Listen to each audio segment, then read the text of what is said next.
എല്ലാവർക്കും നമസ്കാരം. സുഖമാണെന്ന് വിശ്വസിക്കുന്നു. സർവേയർ ഉദ്യോഗാർത്ഥികളെ സംബന്ധിച്ച് അവർ കാത്തിങ്ങനെ ഇരിക്കുകയാണ്. ഇനി എന്നായിരിക്കും സർവേ ആൻഡ് ലാൻഡ് റെക്കോർഡ്സിലെ ഡ്രാഫ്റ്റ്സ്മാൻ കം സർവേയർ, അല്ലേ, പുതിയ പേര് അങ്ങനെയാണ് വന്നിരിക്കുന്നത്. എന്നായിരിക്കും നോട്ടിഫിക്കേഷൻ വരിക? ഉടനെ എങ്ങാനും സാധ്യതയുണ്ടോ? ഇനി എന്താണ് ചെയ്യേണ്ടത് എന്നൊക്കെ ചിന്തിച്ചിരിക്കുന്ന സമയമാണ്. നമുക്കറിയാം, സിവിൽ എഞ്ചിനീയറിംഗ് ഉദ്യോഗാർത്ഥികളെ പോലെയല്ല സർവേ. അവർക്ക് വളരെ പ്രധാനപ്പെട്ട എക്സാമുകൾ എന്ന് പറയാനുള്ളത് ഒന്ന് സർവേ ആൻഡ് ലാൻഡ് റെക്കോർഡ്സ് ആയിരുന്നു, പിന്നെ ഒന്ന് വാട്ടർ അതോറിറ്റി സർവേയർ ഗ്രേഡ് 2 ഇത് രണ്ടുമാണ് പ്രധാനമായിട്ടുള്ളത്. പിന്നെയുണ്ട്, ഇല്ലെന്നല്ല, എന്നാലും കുറച്ച് വേക്കൻസികളൊക്കെ ഉള്ള കാര്യങ്ങളൊക്കെ പിന്നെ സിവിലുകാർക്കും കൂടെ എഴുതാൻ പറ്റുന്ന ഒന്നാണ്. ഈയിടെ ഒരു സ്റ്റുഡൻ്റ് എല്ലാം തോന്നുന്നു, എൻ്റെ സ്റ്റുഡൻ്റ് ഒന്നുമല്ല, എന്നെ വിളിച്ച് ഇങ്ങനെ ചോദിച്ചു, ഇനി എന്നായിരിക്കും ഇതിൻ്റെ നോട്ടിഫിക്കേഷനൊക്കെ വരിക എന്നൊക്കെ ഇങ്ങനെ കാര്യമായിട്ട് അന്വേഷിക്കുന്നുണ്ട്. ഞാൻ ചോദിച്ച് മനസ്സിലാക്കിയപ്പോൾ ആൾ സിവിൽ കഴിഞ്ഞ ആളാണ്. ഞാൻ പറഞ്ഞു, സിവിൽ കഴിഞ്ഞവർക്ക് സർവേ ആൻഡ് ലാൻഡ് റെക്കോർഡ്സിൽ എക്സാം എഴുതാൻ കഴിയില്ല, അത് സർവേയർമാർക്ക് മാത്രമായിട്ടുള്ളതാണല്ലോ. അപ്പോൾ ആൾ പറയാണ്, ആളിനി സർവേ ITI പഠിക്കാൻ പോവുകയാണ്, അത് കഴിഞ്ഞാൽ ജോലി ഉറപ്പായിട്ടും കിട്ടുമെന്നാണ് പറയുന്നത്. ഞാനാകെ വല്ലാതെയായിപ്പോയി. കാരണം സർവേ പഠിച്ച് ഇത്രയും ഉദ്യോഗാർത്ഥികൾ നമ്മൾക്കിടയിലുണ്ട്, അവർ തന്നെ നോക്കിയിരിക്കുകയാണ് ഇനി എന്താണ് അവസരം, എപ്പോഴാണ്, കാത്തങ്ങ് മടുത്തു, ശരിയല്ലേ? അപ്പോഴാണ് ഒരാൾ സിവിൽ ഡിപ്ലോമ കഴിഞ്ഞ ഒരാൾ ഇനി സർവേ ITI പഠിച്ച് ജോലി സാധ്യത തേടുന്നത് എന്നുള്ളതാണ്. സിവിലിൽ ഒരുപാട് അവസരങ്ങളുണ്ട്, പക്ഷെ കോമ്പറ്റീഷൻ കുറച്ച് കൂടുതലായിരിക്കും. ഞാൻ ആ ഉദ്യോഗാർത്ഥിയോട് പറഞ്ഞ് മനസ്സിലാക്കാൻ ശ്രമിച്ചത്, നിങ്ങൾ പറയുന്നതൊക്കെ ശരിയാണ്, സർവേയറിൽ പഠിച്ചു കഴിഞ്ഞാൽ ജോലി കിട്ടാനുള്ള സാധ്യതയൊക്കെ ഉണ്ട്, പ്രത്യേകിച്ചും സർവേ ആൻഡ് ലാൻഡ് റെക്കോർഡ്സിൽ ഒരുപാട് വേക്കൻസികൾ ഉണ്ടാകാറുണ്ട്. അതുപോലെ വാട്ടർ അതോറിറ്റിയാണ് പിന്നെ ഒരെണ്ണമുള്ളത്. ആകെ ഇതേ ഉള്ളൂ, ബാക്കിയൊക്കെ വളരെ ചെറുതാണ്. ഈ അവസരങ്ങളാണെങ്കിലോ വല്ലപ്പോഴും മാത്രം വന്ന് വീഴുന്നതാണ്. ഇപ്പോൾ തന്നെ നമ്മുടെ സർവേയർ ഉദ്യോഗാർത്ഥികൾ അത് കാത്തിരിക്കുകയാണ്. അപ്പോൾ നിങ്ങൾ പഠിച്ച് ഇനി ITI സർവേ പഠിച്ചു കഴിഞ്ഞ് ഇറങ്ങുന്ന സമയത്ത് പുതിയ ലിസ്റ്റ് വന്നിരിക്കുന്ന സമയമാണ് എങ്കിൽ പിന്നെയും ഒരുപാട് കാലം കാത്തിരിക്കേണ്ടി വരും. അത് വളരെ പ്രയാസകരമല്ലേ? പഠിക്കാൻ 2 വർഷം വേണം, പിന്നെ ഒരു നോട്ടിഫിക്കേഷൻ വരാൻ വേണ്ടി ചിലപ്പോൾ 1 വർഷമൊക്കെ കാത്തിരിക്കേണ്ടി വരും, പിന്നെ എക്സാം വന്ന് റിസൾട്ട് വന്ന് നിയമനം നടക്കണമെങ്കിൽ പിന്നെയും കാലതാമസം എടുക്കും. ചുരുങ്ങിയതൊരു 4 കൊല്ലമെങ്കിലും വേണ്ടി വരും, നിങ്ങൾ കാത്തിരിക്കേണ്ടി വരും എന്നാണ് ഞാൻ ആ ഉദ്യോഗാർത്ഥിയെ പറഞ്ഞ് മനസ്സിലാക്കിയത്. ആ സമയം നിങ്ങൾക്ക് സിവിൽ ഭംഗിയായി പഠിച്ച് അതിനു മുമ്പേ ജോലിക്ക് കയറാവുന്നതേ അല്ലേ ഉള്ളൂ എന്ന് ഞാൻ പറഞ്ഞ് മനസ്സിലാക്കുകയായിരുന്നു. നോക്കൂ, പുറമേയുള്ളൊരു ധാരണയാണ് സർവേ പഠിച്ച ഉടൻ ജോലി കിട്ടും എന്നുള്ളതാണ്, സർക്കാർ ജോലി കിട്ടും എന്നുള്ളതാണ്. ആ അർത്ഥത്തിൽ ഒരുപാട് പേര് SSLC കഴിഞ്ഞ് നേരെ സർവേ പഠിച്ച് വരുന്ന ആളുകളുണ്ട്, തെറ്റ് പറയാൻ കഴിയില്ല. പക്ഷേ ഒരു വേഴാമ്പലിനെ പോലെ നമ്മൾ കാത്തിരിക്കേണ്ട ഒരു അവസ്ഥയാണുള്ളത്.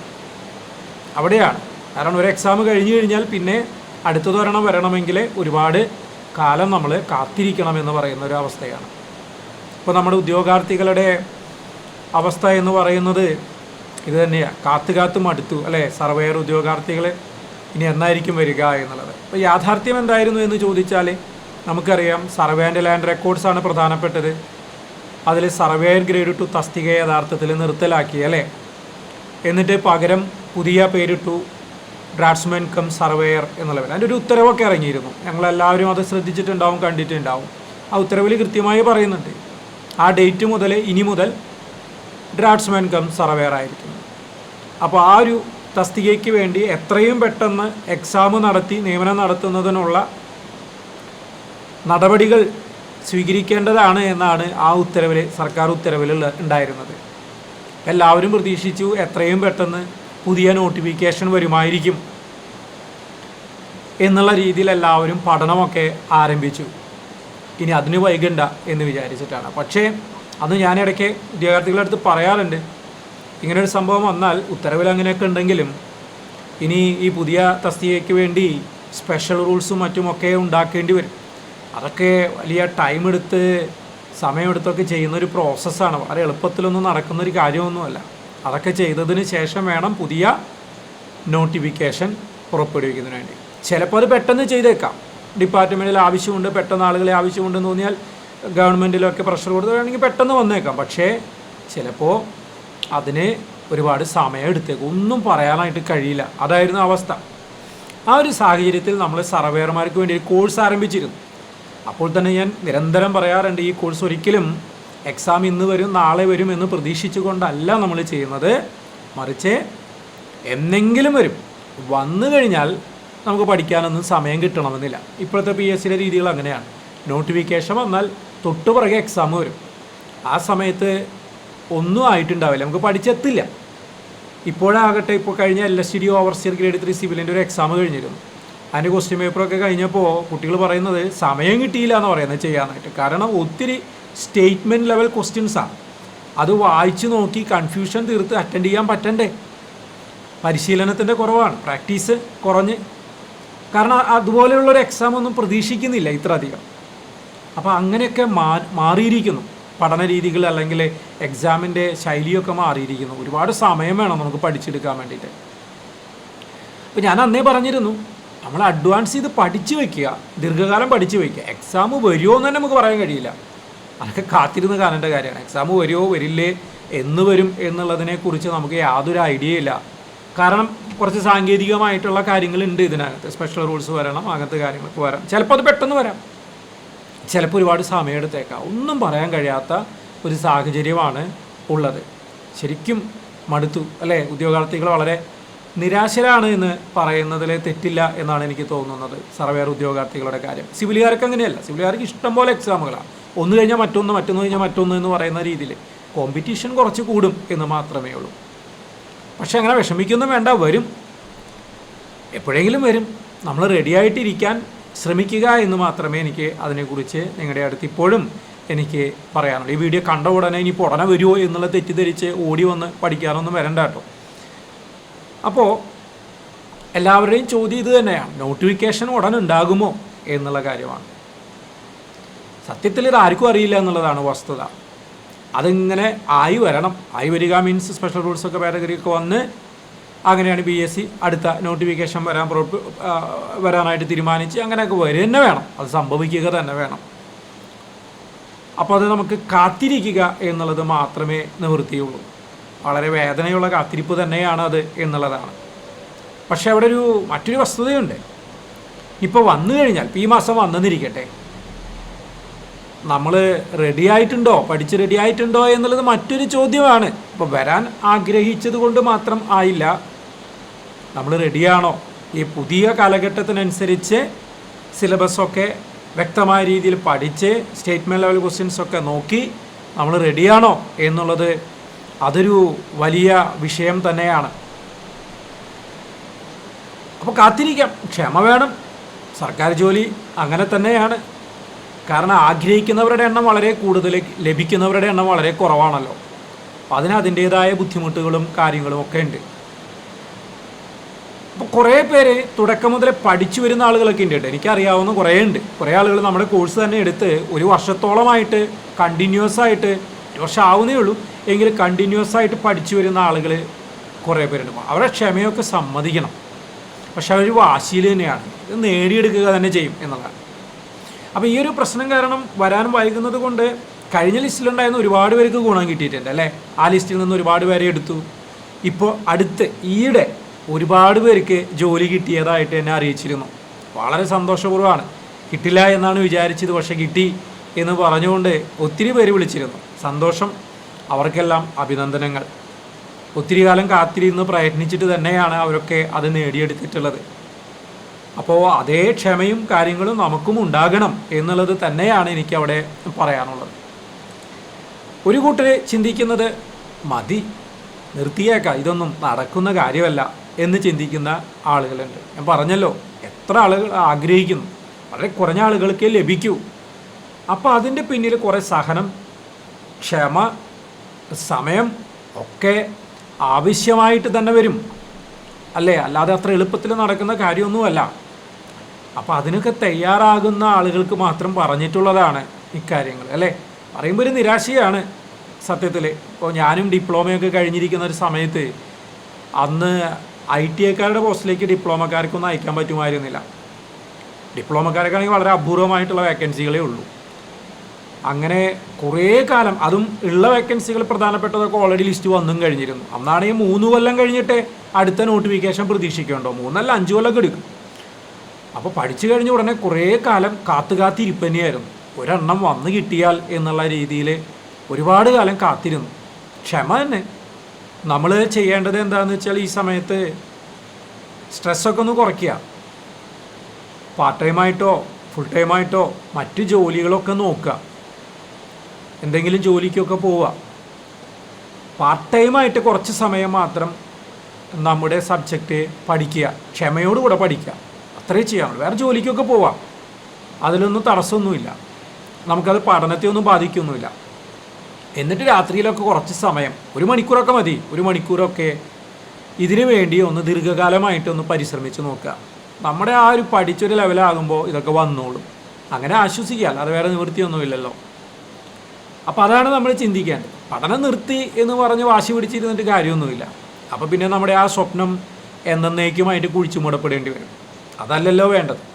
എന്തെല്ലാം പ്രതിസന്ധി ഉണ്ടായാലും അതിനെ തരണം ചെയ്യുകയാണല്ലോ നമ്മളെ വേണ്ടത്. ആ ഒരു മൈൻഡ് സെറ്റിലേക്ക് നമ്മൾ എത്തണം എന്നാണ് എൻ്റെ പ്രിയപ്പെട്ട ഉദ്യോഗാർത്ഥികളോട് എനിക്ക് പറയാനുള്ളത്. പ്രതിസന്ധികളെ തരണം ചെയ്താൽ തന്നെ വിജയിക്കാൻ കഴിയും.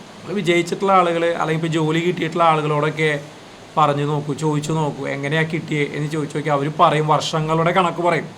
ഒരു പ്രതീക്ഷയുമില്ലാതെ വർഷങ്ങളോളം കാത്തിരുന്നു, ഒരുപാട് അധ്വാനിച്ചു, എന്നിട്ട് തന്നെയാണ് കിട്ടിയത്. ഇപ്പോൾ അടുത്ത നിയമനം കിട്ടിയ ഒരാൾ KWA സർവേർ ഗ്രേഡ് 2 ആണോ സർവേർ ലാൻഡ് റെക്കോർഡ്സിലാണോ എന്ന് എനിക്ക് ഓർമ്മയില്ല കേട്ടോ, തെറ്റുകയാണെങ്കിൽ ക്ഷമിക്കണം. അതിൽ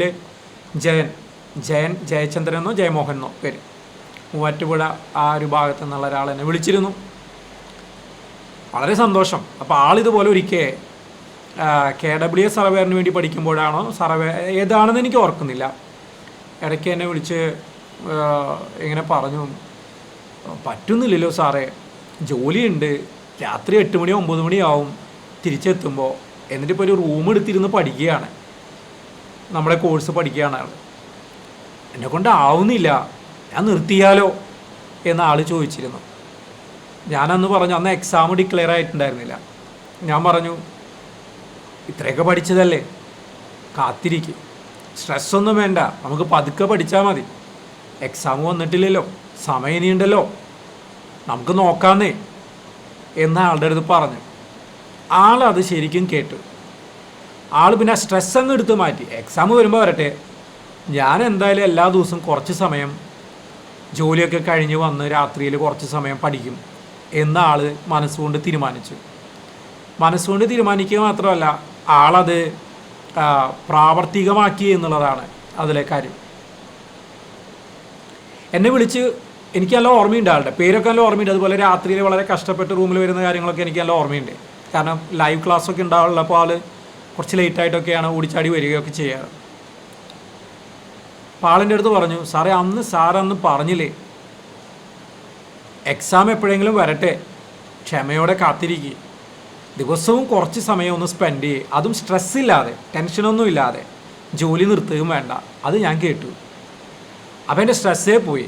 ഞാൻ പിന്നെ പതിയെ ഇരുന്ന് പഠിക്കാൻ തുടങ്ങി. എനിക്ക് വലിയ റാങ്കൊന്നുമില്ല, ഞാൻ ജോലി കിട്ടുമെന്ന് പ്രതീക്ഷിച്ചതുമല്ല. പക്ഷേ ഇന്ന് ഞാൻ സർവേറായിട്ട് ജോലിക്ക് കയറിയിട്ടുണ്ടായിരുന്നില്ല, അഡ്വൈസ് വരിക എന്താണ് ഉണ്ടായിട്ടുണ്ടായിരുന്നത്. ഇപ്പോൾ കയറിയിട്ടുണ്ടാവും, അഡ്വൈസ് അപ്പോയിൻമെൻറ്റോ എനിക്ക് ഓർമ്മയില്ല, അപ്പോയിൻമെൻ്റ് ആണെങ്കിൽ പിറ്റേ ദിവസം കയറിയിട്ടുണ്ടാവും, അഡ്വൈസ് വന്നിരുന്നു എന്നാണ് പറഞ്ഞത്. ഇപ്പോൾ കയറിയിട്ടുണ്ടാവുമെന്നാണ് ഞാൻ വിചാരിക്കുന്നത്. അപ്പോൾ ആൾ പറഞ്ഞു, എൻ്റെ വിവാഹം ഉണ്ടാവും, ഞാൻ വിളിക്കാം, സാറ് വരണം എന്നൊക്കെ പറഞ്ഞ് വളരെ സന്തോഷത്തോടു കൂടിയാണ് അന്ന് ഫോൺ വെച്ചത്. ഒരുപക്ഷെ ഈ വീഡിയോ അദ്ദേഹം കാണുമായിരിക്കും, അദ്ദേഹം കമൻറ്റ് ചെയ്യട്ടെ, കാണുകയാണെന്നുണ്ടെങ്കിൽ അദ്ദേഹത്തിൻ്റെ അനുഭവം എന്തായിരുന്നു എന്നുള്ളത് കൃത്യമായിട്ട് കമൻറ്റ് ബോക്സിൽ ഇടുമെന്ന് പ്രതീക്ഷിക്കുകയാണ്. എനിക്ക് ഭയങ്കര സന്തോഷം തോന്നി. കാരണം നമ്മുടെ ചില വാക്കുകൾ ചിലർക്കെങ്കിലും അത് വലിയൊരു നേട്ടമായിട്ട് മാറും എന്നുള്ളതാണ്. നമ്മൾ പ്രതീക്ഷകളാണ് നമ്മൾ വെക്കേണ്ടത്, അല്ലാതെ നിരാശരായിട്ട് മടങ്ങിപ്പോയിട്ട് നമുക്ക് വേറെ ഒന്നും നേടാനൊന്നുമില്ല. ഒന്നുകിൽ സർക്കാർ ജോലി എന്നുള്ള സ്വപ്നം ഉപേക്ഷിക്കണം, അല്ലെങ്കിൽ ധീരരെ പോലെ നമ്മൾ ക്ഷമിച്ചും സഹിച്ചും പഠിച്ചും മുന്നോട്ട് പോകാൻ തീരുമാനിക്കുക. എൻ്റെ പ്രിയപ്പെട്ട ഉദ്യോഗാർത്ഥികളോട് എനിക്ക് അതുമാത്രമേ അഭ്യർത്ഥിക്കാനുള്ളൂ. അപ്പോൾ ഞാനിങ്ങനെ ചിന്തിക്കുകയായിരുന്നു, എന്താ ഇനി നമുക്ക് ചെയ്യാൻ കഴിയുക? ഉദ്യോഗാർത്ഥികൾ നിരാശരാണ്, എനിക്കറിയാം. നമ്മുടെ തന്നെ ഒരുപാട് ഉദ്യോഗാർത്ഥികളുണ്ട് സ്ഥിരമായിട്ട് പഠിച്ചുകൊണ്ട്, കുറേ പേര് നിർത്തി, ഇനി എക്സാം വരട്ടെ എന്നുള്ള രീതിയിൽ മാറി നിൽക്കുന്ന ആളുകളുണ്ട്. കുറച്ച് പേര് മാത്രം കൃത്യമായിട്ട് ഫോളോ ചെയ്ത് നമ്മുടെ കോഴ്സ് പഠിച്ചു പോകുന്ന ആളുകളുണ്ട്. അപ്പോൾ ഇവരെല്ലാവരെയും ഒന്ന് ഇതിനോടുള്ളൊരു താല്പര്യം ഉണ്ടാക്കിയെടുക്കാൻ കഴിയും. താല്പര്യം എന്ന് വെച്ചാൽ നമ്മുടെ കോഴ്സ് പർച്ചേസ് ചെയ്യാനൊന്നും അല്ല കേട്ടോ. നിങ്ങൾ പഠിച്ചിട്ടുണ്ടാവും ഓൾറെഡി കുറേ കാര്യങ്ങളൊക്കെ, അതൊക്കെ ഒന്ന് മെയിൻറ്റെയിൻ ചെയ്ത് നിലനിർത്തുക. എക്സാം വരുന്ന സമയമാകുമ്പോഴേക്കും നമ്മളൊന്ന് പ്രിപ്പയർഡായിട്ടിരിക്കുക. അതിന് എന്താണ് എനിക്ക് ചെയ്യാൻ കഴിയുക എന്നിങ്ങനെ ചിന്തിച്ചതിൻ്റെ അടിസ്ഥാനത്തിൽ എനിക്ക് തോന്നിയൊരു ഐഡിയ ആണ്, നമുക്ക് ഒന്നിച്ചിരുന്ന് പഠിച്ചാലോ. നമുക്കറിയാം കമ്പൈൻ സ്റ്റഡിയുടെ പവർ എന്താണ് എന്നുള്ളത് അറിയാത്തവരൊന്നുമല്ല നമ്മൾ. ഒറ്റയ്ക്കാകുമ്പോഴാണ് ബോറടിക്കുക, പിന്നോട്ട് പോവുക. ഒരു കൂട്ടം ആളുകൾ ഒന്നിച്ചിരുന്ന് പഠിക്കുകയാണെന്നുണ്ടെങ്കിൽ വളരെ രസകരമായിട്ട് നമുക്ക് ഭംഗിയായിട്ട് നമുക്ക് പഠിച്ചു പോകാൻ കഴിയും, സ്ട്രെസ്സില്ലാതെ കുറച്ച് സമയം. എനിക്ക് സമയക്കുറവുണ്ട് എങ്കിൽ പോലും ഞാനതിന് തയ്യാറാണ്. ഈ സർവേയർ ഉദ്യോഗാർത്ഥികൾക്ക് വേണ്ടി ഞാൻ സർക്കാർ ജോലിയൊക്കെ കിട്ടിയത് സർവേയർ ഇൻസ്ട്രക്ടറൊക്കെ ആയിട്ടാണ്. എനിക്ക് ഭയങ്കര ഇഷ്ടമാണ്, ആ ഫീൽഡ് ഭയങ്കര ഇഷ്ടമാണ്, അതിൽ ക്ലാസ് എടുക്കാനൊക്കെ ഭയങ്കര ഇഷ്ടമാണ്. എനിക്ക് ആ സർവേയർ ഫീൽഡിനോട് ഭയങ്കര ഇഷ്ടമാണ്. എൻ്റെ ഒരുപാട് സ്റ്റുഡൻസും ഉണ്ട് ഇതിൽ ഒരുപാട് പേര് ജോലിക്ക് കയറി, ഇനിയും കുറേ പേരുണ്ട് ഇതിനോട് മത്സരിച്ച് വരാനായിട്ട്. ഞാൻ നേരിട്ട് ITയിൽ പഠിപ്പിച്ചിട്ടുള്ള ആളുകൾ തന്നെ ഉണ്ട്. ഒരു പ്രത്യേകമായിട്ടുള്ള ഒരു ഇഷ്ടവും താല്പര്യവും ഈ രംഗത്തോടുണ്ട്. അപ്പോൾ ഒരു കമ്പൈൻ സ്റ്റഡി ഞാനുണ്ടാവും എൻ്റെ കൂടെ. ആഴ്ചയിൽ 3 ദിവസം, തിങ്കൾ ബുധൻ വെള്ളി, രാത്രി 10 മുതൽ 10:45 വരെ. നല്ല സമയമാണെന്ന് തോന്നുന്നു. ഒരുവിധം തിരക്കുകളൊക്കെ കഴിഞ്ഞ് എല്ലാവരും ഫ്രീ ആകുന്ന ഒരു സമയത്ത് നമുക്ക് ഒന്നിച്ചിരുന്ന് അങ്ങ് പഠിക്കാം. ആഴ്ചയിൽ 3 ദിവസം. അതൊരു തുടക്കമാണ്. പിന്നെ നിങ്ങളതിൽ കത്തിക്കയറണം. ബാക്കിയുള്ള ദിവസങ്ങൾ നിങ്ങൾ പഠിക്കണം. അപ്പോൾ തനിയെ പഠിക്കാൻ തോന്നും. അപ്പോൾ തനിയായി മതി, ബലം പിടിച്ചൊന്നും പഠിക്കണ്ട. അങ്ങനെ ഇനി എക്സാം എന്ന് വന്നാലും വേണ്ടില്ല, ഞാൻ കാത്തിരിക്കാൻ റെഡിയാണ്. ക്ഷമയോടുകൂടെ ഞാൻ കാത്തിരിക്കുക തന്നെ ചെയ്യും. എക്സാം വരട്ടെ, അപ്പോഴേക്കും ഞാൻ റെഡി ആയിട്ടുണ്ടാവും. സിലബസിൻ്റെ അടിസ്ഥാനത്തിൽ പഠിക്കാനുള്ള ഭാഗങ്ങളൊക്കെ പഠിച്ച് ഞാൻ റെഡി ആയിട്ടുണ്ടാവും എന്ന ഒരു ചിന്തയോടുകൂടെ നമുക്കങ്ങ് ആരംഭിച്ചാലോ എന്നാണ് ഞാൻ ചിന്തിച്ചത്. ഞാൻ അതിന് ക്ഷണിക്കുകയാണ്. യൂട്യൂബിലൂടെ ഉണ്ടാവും, സിവിൽ ഈസി എന്ന പുതിയ നമ്മുടെ യൂട്യൂബ് ചാനലിലൂടെ, അത് സബ്സ്ക്രൈബ് ചെയ്തൊക്കെ ഒന്ന് വെച്ചോളൂ. അതിലൂടെ ലൈവായിട്ടുണ്ടാവും. തിങ്കൾ ബുധൻ വെള്ളി ദിവസങ്ങളിൽ രാത്രി 10 മുതൽ 10:45 വരെ സിസ്റ്റമാറ്റിക്കായിട്ട് പഠിച്ചു പോകാം. നമുക്ക് ഓൾറെഡി കോഴ്സ് ഉണ്ട്. കോഴ്സ് കൂടാതെ ഞാനിപ്പോൾ ഒരു ബുക്കും കൂടി ഉണ്ടാക്കുകയാണ് സർവേയർമാർക്ക് വേണ്ടിയിട്ട്. അപ്പോൾ അതിൻ്റെ ബേസിലായിരിക്കും നമ്മൾ ഈ കമ്പൈൻ സ്റ്റഡി നടത്തുക. അപ്പോൾ കണ്ടില്ല, ഇപ്പോഴത്തെ എക്സാമുകൾ ധാരാളം സ്റ്റേറ്റ്മെൻറ്റ് ലെവൽ ക്വസ്റ്റ്യൻസ് പ്രാക്ടീസ് ചെയ്യാൻ വേണം, എന്നാലേ കിട്ടും. അങ്ങനെ നമ്മൾ പ്രാക്ടീസ് ചെയ്ത് മുന്നോട്ട് പോകാനാണ് ഉദ്ദേശിക്കുന്നത്. അപ്പോൾ അത്യാവശ്യം മുന്നേ പഠിച്ചിട്ടുള്ള ആളുകൾ, റിവിഷൻ ആഗ്രഹിക്കുന്ന ആളുകൾ, ഇനി അതല്ല ജസ്റ്റ് ഒന്ന് മോട്ടിവേറ്റഡ് ആയിട്ടിരിക്കണമെന്ന് ആഗ്രഹിക്കുന്ന ആളുകൾക്കൊക്കെ ഈ പ്രോഗ്രാമിൽ പങ്കെടുക്കാം. സിവിൽ ഈസി ആപ്പിലൂടെ ഡയറക്റ്റ് ഇൻറ്ററാക്ഷൻ ഉണ്ടാവും. നമ്മുടെ സർവേയർ കോഴ്സ് പർച്ചേസ് ചെയ്തിട്ടുള്ള ആളുകൾ ഉണ്ടെങ്കിൽ അവർക്ക് അതിലൂടെ, ആ കോഴ്സിലൂടെ തന്നെ ഇതിൽ പങ്കെടുക്കാൻ പറ്റും. നമുക്ക് ഡയറക്റ്റായിട്ട് ഇൻറ്ററാക്ട് ചെയ്ത് തന്നെ നമുക്ക് പഠിക്കാനും കഴിയും. എന്നാൽ അതിൻ്റെ ലൈവ് യൂട്യൂബിലൂടെ സിവിൽ ഈസിയിലൂടെയും അവൈലബിൾ ആയിരിക്കും. അപ്പോൾ കോഴ്സൊന്നും എടുക്കാത്ത ആളുകളാണെങ്കിൽ പോലും, പൈസ ചിലവാക്കാനൊന്നും പറ്റാത്ത ആളുകൾ ഇഷ്ടംപോലെ ആളുകളുണ്ടാവും. വളരെ കഷ്ടകാലമാണ് സർവേമാർക്ക്. 10,000-3,000-ഓളം പേര് പിരിച്ചു വിട്ടു എന്നാണ് ഈ ദിവസം ഞാൻ കേട്ടത്. താൽക്കാലികമായിട്ട് ഡിജിറ്റൽ സർവേ രംഗത്ത് പ്രവർത്തിച്ചിരുന്ന ആളുകളെ 3,000-ഓളം പേര്, അല്ലേ? വളരെ കഷ്ടമാണ്. എന്ത് ചെയ്യുമല്ലേ? പെട്ടെന്ന് ഇനി വേറൊരു ടെമ്പററി ആയിട്ടുള്ളൊരു ജോലി കിട്ടാനുള്ളൊരു പെട്ടെന്ന് എന്ത് ചെയ്യും? മറ്റുള്ള ജോലികളിലേക്കൊക്കെ പോകേണ്ട അവസ്ഥ ഉണ്ടാകുന്ന കുറേ ആളുകളുണ്ട്. കഷ്ടമാണ്. ഒരു പക്ഷേ തിരിച്ചെടുക്കുമായിരിക്കും, അങ്ങനെ വിട്ടുകളയില്ല എന്ന് തന്നെയാണ് എനിക്ക് തോന്നുന്നത്. നിങ്ങൾ ജോലിക്കൊക്കെ പൊക്കോളൂ, അതിന് തടസ്സമില്ല. ജോലിക്ക് പോകണം, അല്ലെങ്കിൽ നമുക്ക് മനസ്സിന് സമാധാനം ഉണ്ടാവില്ല. ജോലിക്കൊക്കെ പോവുക, പാർട്ട് ടൈമായിട്ട് കുറച്ച് സമയം ഡെയിലി വേണം, അതിൽ വിട്ടുവീഴ്ചയില്ല. നമ്മൾ ഇരിക്കുന്നത് 3 ദിവസമാണെങ്കിൽ പോലും മറ്റുള്ള ദിവസങ്ങളിൽ നിങ്ങൾ സ്വയം നിങ്ങളുടേതായിട്ടുള്ള രീതിയിലൊരു എഫർട്ട് ഇടുകയാണെന്നുണ്ടെങ്കിൽ, ഞാൻ പറഞ്ഞു വരുന്നത് എക്സാം കുറച്ച് വൈകിയാലും കുഴപ്പമില്ല എന്നാണ് എനിക്ക് തോന്നുന്നത്, പേഴ്സണലായിട്ട് തോന്നുന്നത്. കാരണം നമുക്ക് അത്രയേറെ പഠിക്കാണ്ട്. അത് പഠിച്ചെടുക്കണമെങ്കിൽ സമയമെടുക്കും. അത് നിങ്ങൾ കരുതുന്നത് പോലെയല്ല. നിങ്ങൾക്ക് സർവേ മാത്രമല്ല സിവിലിലെ ടോപ്പിക്കുകളും വരും. സർവേ പിന്നെയും നിങ്ങൾ ഓക്കെ ആയിരിക്കും ഒരു പക്ഷേ സിവിൽ അങ്ങനെ ആയിരിക്കണം എന്നില്ല. അതും സ്റ്റേറ്റ്മെൻറ്റ് ലെവൽ ക്വസ്റ്റ്യൻസും ഒക്കെ ഇനി പഠിക്കണ്ടേ, പ്രോബ്ലവും കാര്യങ്ങളൊക്കെ പഠിച്ചെടുക്കണ്ടേ. അപ്പോൾ അത്യാവശ്യം സമയം വേണം. ഞാൻ പറയുകയാണെങ്കിൽ എത്ര ലേറ്റ് ആവുന്നോ അത്രയും നമുക്ക് പഠിച്ചെടുക്കാനുള്ളൊരു സമയം കിട്ടും. ഈ 5-ാം തീയതി ഓഗസ്റ്റ് 5 മുതലാണ് നമ്മുടെ കമ്പൈൻ സ്റ്റഡി ആരംഭിക്കുന്നത്. അപ്പോൾ അന്ന് വരയ്ക്കൊന്നും നിങ്ങൾ മാറ്റി വെക്കേണ്ട. നിങ്ങൾ മാനസികമായിട്ട് ഇപ്പോഴേ തയ്യാറായി ഇപ്പോൾ തന്നെ പഠിച്ചു തുടങ്ങിക്കോളൂ കേട്ടോ. ഈ നിമിഷം മുതൽ, വീഡിയോ കാണുന്ന നിമിഷം മുതൽ പഠിച്ചു തുടങ്ങിക്കോളൂ കേട്ടോ. നമുക്ക് ഒന്നിച്ച് പോവാം. ഓക്കെ അല്ലേ? റെഡി അല്ലേ? അപ്പോൾ നമ്മുടെ കോഴ്സ് എന്ന് പറഞ്ഞു കഴിഞ്ഞാൽ കുറേ മുന്നേ തുടങ്ങിയതാണ്. ഒരു 6 മാസം കൊണ്ട് പഠിച്ചെടുക്കാവുന്ന രീതിയിലാണ് ചെയ്തിരിക്കുന്നത് കൃത്യമായി പോകുന്നവർക്ക്. പക്ഷെ നമ്മളങ്ങനെ കൃത്യമായിട്ടൊന്നും എല്ലാവരും പോയില്ല. അവർക്കൊരു 6 മാസം മുതൽ 1 വർഷം വരെ തന്നെ പഠിക്കേണ്ടതായിട്ട് വരും. വേണമെങ്കിൽ 6 മാസം കൊണ്ടൊക്കെ പഠിക്കുക, അല്ലെങ്കിൽ 1 വർഷമൊക്കെ വരും. നമ്മുടെ കോഴ്സ് ഇങ്ങനെ ഒരു ബണ്ടിൽ കോഴ്സായിട്ടാണ് അവൈലബിൾ ആവുക. അതിനകത്ത് സർവേയിങ് ആൻഡ് ലെവലിങ് അതാണ് നമ്മുടെ ഏറ്റവും പ്രധാനപ്പെട്ടത്. അതുപോലെ വർക്ക്ഷോപ്പ് സയൻസ് ആൻഡ് കാൽക്കുലേഷൻ ഉണ്ട് നമ്മുടെ സിലബസിൽ. അതാണ് ചിലർക്ക് പ്രശ്നം ഉണ്ടാവുക. അത് മതി നമ്മുടെ ജോലി കളയാനായിട്ട്. ഓരോ മാർക്കും എത്ര വിലപ്പെട്ടതാണെന്ന് അറിയാമോ? അതുപോലെ ഓട്ടോ കാർഡ് പൊതുവേ വീക്കായിരിക്കും സർവേയർ സ്റ്റുഡൻസ്. ഓട്ടോ കാർഡ് അങ്ങനെയൊന്നും പഠിച്ചിട്ടുണ്ടാവില്ല. അതുപോലെ ബേസിക് എഞ്ചിനീയറിംഗ് ഡ്രോയിങ് ചിലർ അവിടെയാണ് വീക്കാവുന്നത്, എഞ്ചിനീയറിംഗ് ഡ്രോയിങ്ങിൽ.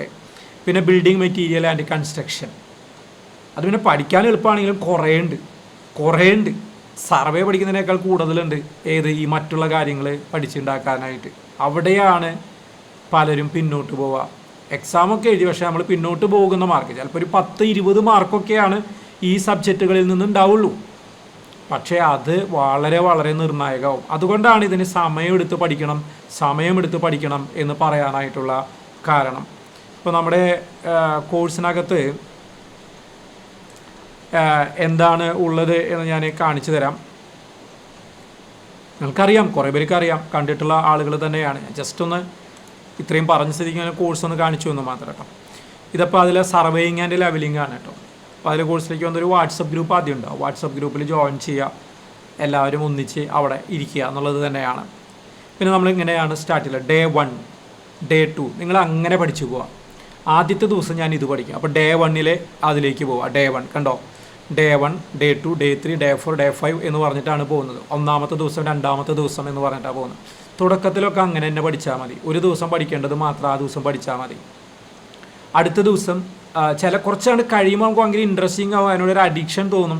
വളരെ അപൂർവ ആളുകൾ കേട്ടോ, അല്ല പഠിക്കാൻ ആഗ്രഹിക്കുന്നവർക്കും ജോലി കിട്ടാൻ ആഗ്രഹിക്കുന്നവർക്കും അങ്ങനെ തോന്നും. അപ്പോൾ അവരൊക്കെ പതുക്കെ സ്പീഡ് കിട്ടും. അപ്പോൾ ഒരു ദിവസം 2 ലെസണൊക്കെ വെച്ച് പഠിക്കാം. അങ്ങനെ വേണം. ചിലർ 3ലേക്കൊക്കെ എത്തും. പക്ഷെ ക്വാണ്ടിറ്റിയിലല്ല ഇരിക്കുന്ന കാര്യം, ക്വാളിറ്റിയിലാണ് എന്നുള്ളത് മറക്കാതെ വേണം പഠിക്കാനായിട്ട്. ഇപ്പോൾ ഇവിടെ ഡേ 1 വരുമ്പോഴേ ഇൻട്രൊഡക്ഷൻ ടു സർവേയിങ് പാർട്ട് 1 എന്ന് പറയുന്ന ഒരു വീഡിയോ ഉണ്ടാവും. ആദ്യം ഒരു വീഡിയോ ലെസനാണ് ആദ്യം ഉണ്ടാവുക. കണ്ടോ, ഒരു വീഡിയോ ഉണ്ടാവും. അപ്പോൾ അതിൽ നിങ്ങളിപ്പോൾ ഈ വീഡിയോയുടെ ശബ്ദം നിങ്ങൾ കേൾക്കുന്നുണ്ടാവില്ല, എനിക്ക് അങ്ങനെ തോന്നുന്നുണ്ട്. റെക്കോർഡ് ചെയ്യുമ്പോൾ അതിൽ ശബ്ദം കേൾക്കാൻ സാധ്യതയില്ല, പിക്ചർ മാത്രമായിരിക്കും. സർവേയിങ് ആൻഡ് ലെവലിംഗ് നമ്മൾ തുടങ്ങുകയായി. ഇത് ഫുൾ സ്ക്രീനൊക്കെ അറിയാം ഏതൊരു സബ്ജക്റ്റ്. ഓക്കെ, അപ്പോൾ ഇപ്രകാരം നമുക്ക് വളരെ നീറ്റായിട്ട് മനസ്സിലാക്കാൻ പറ്റും ഓരോ ഭാഗങ്ങളും. കുറച്ച് ടൈം എടുക്കും ഏത് വീഡിയോ ലെസൺ കാണാൻ വേണ്ടിയിട്ട്. ഇനി അത് കഴിഞ്ഞ് കഴിഞ്ഞാൽ ടെക്സ്റ്റ് ലെസൺ ഉണ്ട്. അതിലെ നോട്ട്, ആ ഭാഗത്ത് എന്തൊക്കെ കാര്യങ്ങളാണ് നമ്മൾ പഠിക്കേണ്ടത് അത് അതിവേഗത്തിൽ നമുക്ക് ഇതിലൂടെ വായിച്ചെടുക്കാം. അപ്പോൾ റിവിഷൻ ചെയ്യാനൊക്കെ ഇത് മതി. ഇത് വളരെ ഈസിയാണ്. റിവിഷൻ ചെയ്യാനൊക്കെ വളരെ ബെറ്റർ ആയിട്ടുള്ള സംവിധാനം ഇത് തന്നെയാണ്. കുറച്ചേ ഉള്ളൂ. അപ്പോൾ പഠിച്ചു കഴിഞ്ഞിട്ടുള്ള ആളുകൾ വീണ്ടും വീഡിയോ കാണണമെന്നില്ല, ഇത് വായിച്ചു നോക്കിയാൽ മതി. ഇതിലേതെങ്കിലും ആൾ കിട്ടാത്തതുണ്ടെങ്കിൽ മാത്രം ഏതിലേക്ക് പോയാൽ മതി, വീഡിയോയിലേക്ക് പോയാൽ മതി. പക്ഷേ ആദ്യമായിട്ട് പഠിക്കുന്നവരും കുറേ കാലമായിട്ട് മറന്നു കിടക്കുന്നവരൊക്കെ വീഡിയോ തന്നെ കാണണം കേട്ടോ. സമയം എടുക്കുന്നേ ഇതൊക്കെ ഓരോന്നോരോന്ന് ചെയ്തു വരാനായിട്ട്. അത് കഴിഞ്ഞാൽ നമ്മൾ പുതുതായിട്ട് ഏർപ്പെടുത്തിയ ഒരു സംവിധാനമായിരുന്നു സ്മാർട്ട് ഇൻ്ററാക്റ്റീവ് ലെസൺ എന്ന് പറയുന്നത്. കണ്ടോ, ഇപ്രകാരം ഇതൊക്കെ വലുതാക്കാം. ഇതിനകത്ത് നമുക്ക് വളരെ നീറ്റായിട്ട് പഠിച്ചു പോകാനായിട്ട് സാധിക്കും. ഓരോ പ്രധാനപ്പെട്ട പോയിന്റുകൾ ആ ടോപ്പിക്കിൽ ഇതിനകത്തുണ്ട്. അപ്പോൾ ഇതൊക്കെ നമുക്ക് ഭംഗിയായിട്ട് ഇതിങ്ങനെ റീഡ് ചെയ്ത് പോകാനായിട്ട്. ഇത് ഇൻറ്ററാക്റ്റീവാണ്. ഇതിനകത്ത് ക്വസ്റ്റ്യൻസ് കാര്യങ്ങൾ ഇതൊക്കെ ഉണ്ട്. ഇത് 3 മോഡുണ്ട് കേട്ടോ. സ്റ്റഡി മോഡിലാണ് ഇപ്പോൾ ഇരിക്കുന്നത്. ഇത് സ്റ്റഡി മോഡാണ്. അത് കഴിഞ്ഞ് കഴിഞ്ഞാൽ ഇവിടെ റിവിഷൻ മോഡുണ്ട്. റിവിഷൻ മോഡിൽ ഇങ്ങനെ 3 പോയിന്റുകളുണ്ട്. അതിൽ ഫ്ലാഷ് കാർഡുകളുണ്ട്, മൈൻഡ് മാപ്പ് ഉണ്ട്, അതുപോലെ ഫില്ലിങ് ദ ബ്ലാങ്ക്സ് ഉണ്ട്. യഥാർത്ഥം നിങ്ങളവിടെ ഇരുന്ന് കൊടുക്കുക, അത് നമ്മളെ പഠിപ്പിച്ച് തരും. മനസ്സിലായി. ഇതിനകത്തുള്ള എല്ലാ 50 ക്വസ്റ്റ്യൻ ഉണ്ടാവും ഇതിനകത്ത് ഓരോ ഭാഗത്തു നിന്നും. എക്സാമിൽ കണ്ടോ എക്സാം മോഡ് ഉണ്ട്. അപ്പോൾ ആ ഒരു ടോപ്പിക്കിലെ ചോദ്യങ്ങൾ ഇവിടെ നമ്മൾ പഠിച്ച് തീർക്കുകയാണ് നമ്മൾ ചെയ്യുന്നത്. എത്ര ഭംഗിയായിട്ട് പഠിച്ചെടുക്കാമെന്നറിയാമോ? പിന്നെ നമ്മുടെ കയ്യിൽ നിന്ന് പോവില്ല ആ ടോപ്പിക്ക്. നിങ്ങളൊന്ന് ഇരുന്ന് കൊടുക്കുക ഇതിനകത്ത്, ഈ സ്മാർട്ട് ഇൻ്ററാക്റ്റീവ് ലെസനകത്ത്. ഞാൻ പറയുകയാണെങ്കിൽ നല്ലപോലെ റിവിഷൻ ചെയ്യുന്ന ആളുകളാണെങ്കിൽ ഈ സ്മാർട്ട് ഇൻ്ററാക്റ്റീവ് ലെസൺ മാത്രം പഠിച്ചാൽ മതി, വേറെ ഒന്നും വേണ്ട. ഇത് മാത്രം പഠിച്ചാൽ മതി. നിങ്ങൾ ഏതെങ്കിലും ഭാഗങ്ങൾ കൃത്യമായിട്ട് അറിയില്ലെങ്കിൽ മാത്രം അതിൻ്റെ വീഡിയോയിലേക്ക് ഒന്ന് അതിവേഗത്തിൽ പോയാൽ മതിയാകും. അത് കഴിഞ്ഞാൽ നോക്കൂ, ഒരു ഓഡിയോ ലെസണാണ് പിന്നെയുള്ളത്. ഇതിപ്പോൾ ഞാൻ വെച്ച് കഴിഞ്ഞാൽ നിങ്ങൾക്ക് കേൾക്കാൻ സാധ്യതയില്ല ഇത് റെക്കോർഡ് ചെയ്യുന്നത്. ഒരു 10 സെന്റ് സ്ഥലം നിങ്ങൾ വാങ്ങുകയാണെന്ന്. ഇത് ശരിക്കും മലയാളത്തിൽ കഥ പറഞ്ഞു തരുന്നത് പോലെ പറഞ്ഞു തരുന്ന ഒരു ചാപ്റ്ററാണ്, ലെസണാണിത്. നമ്മൾ യാത്ര ചെയ്യുന്ന സമയത്ത്, അല്ലെങ്കിൽ കിച്ചണിലൊക്കെ വർക്ക് ചെയ്യുന്ന സമയത്ത്, അല്ലെങ്കിൽ വെറുതെ കിടക്കുന്ന സമയത്ത്, അല്ലെങ്കിൽ വെറുതെ വിശ്രമിക്കുന്ന സമയത്ത് ഇത് വെച്ചിരിക്കുക. നമ്മളറിയാതെ ആ പോയിന്റുകൾ, കാര്യങ്ങൾ, പഠിക്കാനുള്ള ഭാഗങ്ങൾ നമ്മുടെ മനസ്സിലേക്ക് സ്ട്രൈക്ക് ചെയ്യും എന്നുള്ളതാണ്. അത് കഴിഞ്ഞാൽ ഏറ്റവും പ്രധാനപ്പെട്ട, നമ്മൾ നേരത്തെ ഇൻറ്ററാക്റ്റീവ് സ്റ്റഡി സ്മാർട്ട് ലെസണിൽ പഠിച്ചതാണ്, എക്സാമൊക്കെ ചെയ്തതാണെങ്കിലും അഡീഷണലായിട്ട് നമുക്കൊരു എന്തുണ്ട്, ക്വസ്റ്റ്യൻസ് ചെയ്ത് നോക്കാനുള്ളതുണ്ട്. 5 ക്വസ്റ്റ്യൻസ് വീതം ചെയ്യുക. അത് കഴിഞ്ഞ് റീടേക്ക് എടുക്കുക. അങ്ങനെ നമ്മൾ പഠിച്ചു പോകുന്ന ഒരു രീതിയാണ് ഇതിനകത്തുള്ളത്. നമുക്ക് റീടേക്ക് എടുത്ത് പോവാം. കോഴ്സ് പിന്നെ ഒരു ഗ്രേഡിങ് സിസ്റ്റമൊക്കെ ഉണ്ട്. നമുക്ക് മാർക്കുകളൊക്കെ കിട്ടും, ഗ്രേഡിങ് കിട്ടും, ലീഡർ ബോർഡ് കാണാം. നമ്മുടെ കയ്യിൽ നിന്ന് പോവില്ല. പിന്നെ എല്ലാ ക്വസ്റ്റ്യൻസും പ്രാക്ടീസ് ചെയ്യുക എന്നുള്ളതാണ്. അതിൻ്റെ കുറവാണ് പലപ്പോഴും എക്സാം എഴുതുന്ന സമയത്ത് ഉദ്യോഗാർത്ഥികൾക്ക് ഉണ്ടാകുന്നത്. നോക്കൂ, ഇത്രയും പഠിച്ച് കഴിയുമ്പോഴേ ഒരു ചാപ്റ്റർ കഴിയണുള്ളൂ. നോക്കൂ, അത് കഴിഞ്ഞ് കഴിഞ്ഞാൽ ഇപ്പോൾ സൺഡേയിലൊക്കെ ചെയ്ത് നോക്കാൻ വേണ്ടിയിട്ട് അതുവരെ എടുത്ത ഭാഗങ്ങളുടെ ഒരു എക്സാം ഇട്ടിട്ടുണ്ടാവും, എല്ലാ സൺഡേയിലും ചെയ്ത് നോക്കാൻ വേണ്ടിയിട്ട്. അത് കഴിഞ്ഞ് കഴിഞ്ഞാൽ നമ്മൾ അടുത്ത പാർട്ട് 2 പോയി. പാർട്ട് 2 സൺഡേ റിവിഷൻ ആയിരുന്നു. അത് കഴിഞ്ഞാൽ പാർട്ട് 3 പോയി. പാർട്ട് 3 ഇതുപോലെ ലെസണുകളുണ്ട്. എത്ര ഭംഗിയായിട്ട് പഠിക്കാം. നിങ്ങളൊന്ന് ആലോചിച്ച് ഇങ്ങനെ പോകണം. ഓരോരോ ചാപ്റ്റർ എ ഗ്രേഡോട് കൂടെ പഠിച്ച് ഇങ്ങനെ മുന്നോട്ട് നമ്മൾ പോകണം. അങ്ങനെ കോമ്പസിൽ പ്ലെയിൻ ടേബിൾ കഴിഞ്ഞ് ചെയിൻ സർവേ കഴിഞ്ഞ് ഇങ്ങനെ പോവാം. Levelling, theodolite, tacheometry, curve, area calculation, volume calculation, minor instruments, GPS and GIS. ആ ഭാഗങ്ങളൊക്കെ കുറേ പേര് വീക്കാണ്, പഠിച്ചേ പറ്റൂ. ടോട്ടൽ സ്റ്റേഷൻ, കാർട്ടോഗ്രാഫിക് സർവേ, അതും നമ്മുടെ സിലബസിൽ ഉണ്ടാകാറുണ്ട്. നോക്കൂ, 109 ദിവസം പഠിക്കാനുള്ളത് കൃത്യമായി പഠിച്ചു പോവുകയാണെങ്കിൽ 109 ദിവസം പഠിക്കാനുള്ളത് ഏതിൽ തന്നെയുണ്ട്? സർവേയിൽ മാത്രമുണ്ട്. അത് കഴിഞ്ഞാൽ പിന്നെ ഇതുണ്ട്, ഓട്ടോ കാർഡ് ഉണ്ട്, വർക്ക്ഷോപ്പ് സയൻസ് ആൻഡ് കാൽക്കുലേഷൻ ഉണ്ട്, അതുപോലെ തന്നെ ബിൽഡിംഗ് മെറ്റീരിയൽ ആൻഡ് കൺസ്ട്രക്ഷൻ ഉണ്ട്. ഇതൊക്കെ പഠിച്ചെടുക്കണ്ടേ? ബേസിക് എഞ്ചിനീയറിംഗ്, ഡ്രോയിങ് പഠിക്കാനുണ്ട്. സമയം വേണം. നിങ്ങളൊന്ന് ആലോചിച്ച് നോക്കി, എക്സാം പെട്ടെന്ന് വരണോ അത് കുറച്ച് സമയം കഴിഞ്ഞിട്ട് വന്നാൽ മതിയോ എന്ന് ആത്മാർത്ഥമായിട്ടൊന്നും ചെയ്യാം. എല്ലാവരും ആഗ്രഹം പെട്ടെന്ന് വരണമെന്ന് തന്നെയാണ്, പക്ഷേ പഠിച്ചെത്തില്ല കേട്ടോ പലരും. കുറേ പേര് മുന്നേ പഠിച്ചു വെച്ചിട്ടുള്ളവർക്ക് കുഴപ്പമില്ല, പക്ഷെ ആദ്യമായിട്ട് ഉള്ളവർക്ക് അതൊരു പ്രയാസമാവാനുള്ള ഒരു സാധ്യതയാണ് കാണുന്നത്. അപ്പോൾ ഇങ്ങനെ ഒരു കോഴ്സ് നമുക്കുണ്ട്. ഈ കോഴ്സിന് മന്ത്ലി ബേസിൽ നിങ്ങൾക്ക് വേണമെങ്കിൽ അത് പർച്ചേസ് ചെയ്യാം. 1800 രൂപയാണ് മന്ത്ലി റേറ്റ് വരുന്നത്. ഒരു വർഷത്തേക്ക് ഒന്നിച്ച് വേണമെങ്കിൽ നിങ്ങൾക്ക് പർച്ചേസ് ചെയ്യാം. 15,000 രൂപയാണ് അതിന് വരുന്നത്. അപ്പോൾ എല്ലാവർക്കും ഇത് സാധിക്കില്ല. ഒന്നാമത് ജോലി ഉണ്ടാവില്ല, അപ്പോൾ ഉള്ള ജോലിയും കൂടെ പോയ അവസ്ഥയാണ് പലർക്കും. അപ്പോൾ ബുദ്ധിമുട്ടുണ്ടാവും, പലർക്കും പ്രയാസം ഉണ്ടാവും. അവർ വിഷമിക്കേണ്ട, നമ്മുടെ ലൈവ് ഇവൻറ്റിൽ പങ്കെടുക്കുക, യൂട്യൂബ് ചാനലിലൂടെ പങ്കെടുക്കുക. നമുക്ക് പഠിക്കാമെന്നേ, നമുക്ക് ഒന്നിച്ച് കമ്പൈൻ സ്റ്റഡിയിലൂടെ മുന്നോട്ട് പോകാനായിട്ട് കഴിയും. സാധിക്കുന്നവർ ഈ കോഴ്സ് ഒന്ന് എടുത്തു വെക്കുക. 1800 രൂപയല്ലേ ഒരു മാസം വരുന്നുള്ളൂ. വലിയ സംഖ്യ തന്നെയാണ് പലർക്കും, ജോലി ഇല്ലാതിരിക്കുന്നവർക്കൊക്കെ പ്രത്യേകിച്ചും. അപ്പോൾ സാധിക്കുന്നവർ മാത്രം അത് എടുത്തു വെച്ചാൽ നിങ്ങൾക്ക് ഒരു സിസ്റ്റമാറ്റിക്കായിട്ട് നീറ്റായിട്ട് നിങ്ങൾക്ക് പഠിച്ചു പോകാനായിട്ട് കഴിയും എന്ന് തന്നെയാണ് ഞാൻ വിശ്വസിക്കുന്നത്. എനിക്കൊന്നേ പറയാനുള്ളൂ, നിങ്ങൾ കുറച്ച് ഡിലേ ആയിക്കോട്ടെ, എക്സാം വരുന്നത്, നോട്ടിഫിക്കേഷൻ വരുന്നത് വൈകിയാലും വരാതിരിക്കില്ല, ആ കാര്യം ഉറപ്പാണ്. വരാതൊന്നും ഇരിക്കില്ല. പലരും പറയും ഇനി എക്സാമേ ഉണ്ടാവില്ല, അങ്ങനെയൊക്കെ നെഗറ്റീവായിട്ട് പറയാനുള്ള ആളുകളൊക്കെ ഉണ്ടാവും. അത് പറയുകയും ചെയ്യുമ്പോൾ അവർ സൈഡിലിരുന്ന് പഠിക്കുകയും ചെയ്യും, നിങ്ങളോട് അത് പറയില്ല. ഇപ്പോൾ നമുക്ക് ആമയുടെയും മുയലിൻ്റെയും കഥ ഞാൻ എപ്പോഴും പറയാറുണ്ട് അല്ലേ. മുയലാണ് കരുത്തൻ, മുയൽ ഓടി എത്തുകയൊക്കെ ചെയ്തു, പക്ഷേ ഫിനിഷിംഗ് ലൈൻ്റെ മുന്നേ എത്തിയപ്പോൾ ഒരു ആലസ്യം, ഇനി ഒന്ന് വിശ്രമിച്ചിട്ടാകാം, പാവം കിടന്നുറങ്ങിപ്പോയി. പക്ഷെ നമ്മുടെ ആമച്ചേട്ടനോ അരിച്ചാണെങ്കിലും വന്ന് ആൾക്ക് ലക്ഷ്യം ഉണ്ടായിരുന്നു. എന്താണ്? ഫിനിഷിംഗ് ലൈൻ ടച്ച് ചെയ്തിട്ടേ അവസാനിപ്പിക്കാൻ പാടുള്ളൂ. അതല്ലേ പോയിന്റ്. ഫിനിഷിംഗ് ലൈൻ ടച്ച് ചെയ്തിട്ടേ ഞാനിത് അവസാനിപ്പിക്കാൻ പാടുള്ളൂ എന്നുള്ള നിശ്ചയദാർഢ്യം ആർക്കുണ്ടായിരുന്നു? നമ്മുടെ ആമച്ചേട്ടനുണ്ടായിരുന്നു. ആരാ വിജയിച്ചേ? ആ കഥയിൽ പറയുന്നത് നമ്മൾ കേട്ടിട്ടുണ്ട് അല്ലേ? അത് തന്നെയാണ് യഥാർത്ഥത്തിൽ സംഭവിക്കുന്നത്. എന്താ വേണ്ടത്? നമുക്ക് ആ ഒരു നിശ്ചയദാർഢ്യമാണ്. എന്താ നമ്മുടെ മുന്നിലുള്ള നിശ്ചയദാർഢ്യം എന്ന് പറയുന്നത്? ജോലിയിലെത്തിയിട്ടേ ഞാൻ നിർത്തും, പഠനം ഞാൻ നിർത്തും. അപ്പോൾ ഈ പഠിക്കാൻ വേണ്ടി അങ്ങനെ കോച്ചിങ് സെൻ്ററുകളെ ഡിപ്പെൻഡ് ചെയ്യണമെന്നൊന്നുമില്ല. തനിയാണെങ്കിലും നമുക്ക് പഠിക്കാം. നമ്മുടെ കയ്യിൽ ബുക്ക് ഉണ്ടായാൽ മതി. സർവേക്ക് ആണെങ്കിൽ ആകെ ഒറ്റ ബുക്ക് മതി. 1-2 ബുക്ക് ഉണ്ടെങ്കിൽ കാര്യം കഴിഞ്ഞു. തനിയെ പഠിക്കാൻ കഴിവുള്ളവർ അങ്ങനെ പഠിക്കുക. മനസ്സിലായോ? ഇനി അതല്ല, നമ്മുടെ സഹായം ആവശ്യമുണ്ടെങ്കിൽ മാത്രം, അതിന് സാധ്യതയുള്ള സാഹചര്യങ്ങളാണ് നിങ്ങൾക്കുള്ളതെങ്കിൽ മാത്രം അത് ഉപയോഗപ്പെടുത്തുക. അതല്ലെങ്കിൽ നമ്മുടെ യൂട്യൂബ് ചാനലിലൂടെ ഇപ്പോൾ ഈ 5-ാം തീയതി മുതൽ തുടങ്ങുന്ന കമ്പൈൻ സ്റ്റഡി, ഓൺലൈൻ കമ്പൈൻ സ്റ്റഡിയിലൊക്കെ പങ്കെടുക്കുക. അപ്പോൾ നിങ്ങൾക്കൊരു ആവേശമാവും, പഠിക്കണമെന്ന് തോന്നും, ക്ഷമയൊക്കെ ഉണ്ടാവട്ടെ, നമുക്ക് ഒന്നിച്ച് ഇതിനെ നേരിടാമെന്നേ. അപ്പോൾ എല്ലാവരെയും ഞാൻ ക്ഷണിക്കുകയാണ്. 5-ാം തീയതി മുതൽ രാത്രി 10 മുതൽ 10:45 വരെ നടക്കുന്ന നമ്മുടെ ലൈവിന് നിങ്ങളെല്ലാവരും ഉണ്ടാവില്ലേ? ഉണ്ടാകുമെന്ന് ഞാൻ പ്രതീക്ഷിക്കുകയാണ്. എല്ലാവരെയും ഒരിക്കൽ കൂടെ കാണണം. എല്ലാവരും സ്ട്രോങ് ആവണം, നല്ല ബോൾഡ് ആവണം. നോട്ടിഫിക്കേഷൻ കൊണ്ടുവരും, ഇതൊക്കെ അവിടെ നടക്കട്ടെ. അത് നമ്മുടെ ഭാഗമല്ല. നമ്മുടെ ഭാഗം നമ്മുടെ സിലബസ് പഠിച്ച് റെഡിയായിട്ടിരിക്കലാണ് എന്ന ഒരു ബോധ്യത്തോടു കൂടെ വിജയിക്കുന്നവരെ നമ്മുടെ പോരാട്ടം തുടരുക തന്നെ ചെയ്യും. ഇത് എനിക്കുള്ളതാണ്. ഇപ്പോഴില്ലെങ്കിൽ ഇനി ഒരിക്കലും ഉണ്ടാവില്ല. എല്ലാവർക്കും നന്ദി. എല്ലാവർക്കും എത്രയും വേഗം വിജയിക്കാൻ കഴിയട്ടെ എന്ന് ആശംസിച്ചുകൊണ്ട് നിർത്തുന്നു. നന്ദി.